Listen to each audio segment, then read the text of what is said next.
Перед новогодними праздниками в магазинах крымской столицы не протолкнуться. Люди торопятся купить подарки и продукты. По данным Крымстата, стоимость наиболее популярных продуктов для новогоднего стола за год выросла на 5,5%. Наибольшим ростом цен отличились чай, овощи и фрукты, сливочное масло, морепродукты, сыр. Мы решили сравнить стоимость некоторых продуктов в Симферополе и Москве. Для сравнения выбрали продукцию одинаковых фирм, которая есть и на крымских, и на московских прилавках.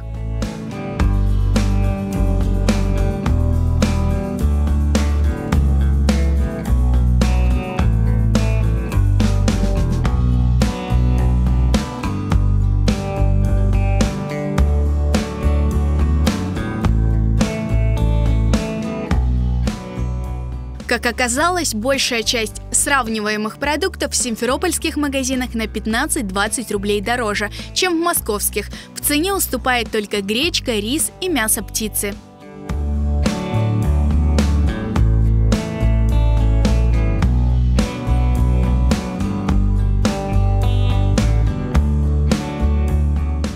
По карману ли продукты жителям крымской столицы?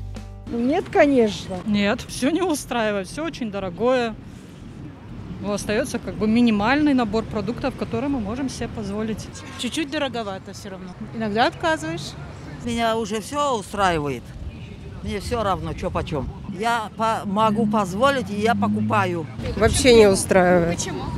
Дорого, потому что очень стало. Нет, не устраивает. Очень повысились они на 6, наверное, 7%.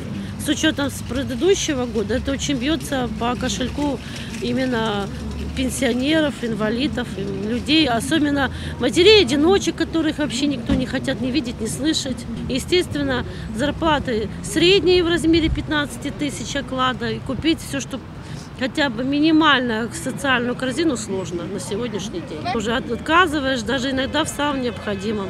Уже будет выбор между мясом и рыбой, подумай, что купить на стол. Необходимое первое могу позволить. Но цены, конечно, мне кажется, и дороговатые чуть-чуть. Вот сейчас повышаются опять цены. Я как пенсионерка приходится на всем экономить.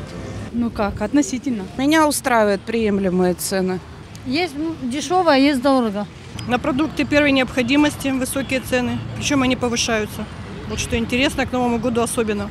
Продукты стараюсь выбирать по доступным ценам, льготным, так сказать, социальным.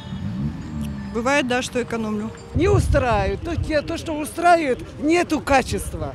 Даже и на крупах. Какие хорошие качества. То дорого. На подсолнечных маслах то же самое. Также, и на масле, и на все. Как могут люди устраиваться? Если что-то можно купить с продуктов, то лишнего ни белья не купишь, ни одеться не купишь. Все, с Новым годом!